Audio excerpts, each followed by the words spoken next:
অহেতুক মিথ্যা বলে বাংলাদেশের মানুষকে বিভ্রান্ত করার চেষ্টা করছে ভারত, এমনটাই মন্তব্য করেছেন বিএনপির মহাসচিব মির্জা ফখরুল ইসলাম আলমগীর। মঙ্গলবার ৩রা ডিসেম্বর সন্ধ্যা ৬টায় লন্ডনে আয়োজিত এক সমাবেশে তিনি এসব কথা বলেন।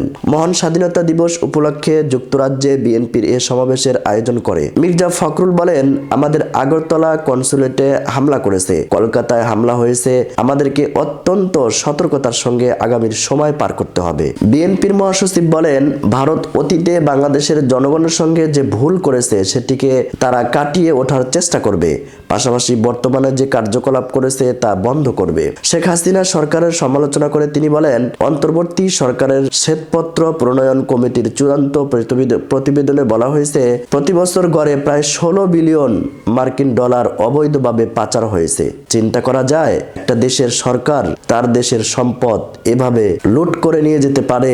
এই লন্ডনেও সরকারের মাত্র এক ব্যক্তির ৩৬৫টি বাড়ি রয়েছে।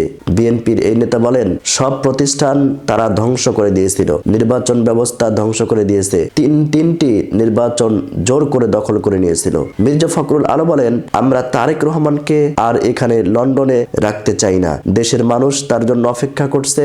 দেশের মানুষ বলছে, কবে তারেক রহমান দেশে আসবেন।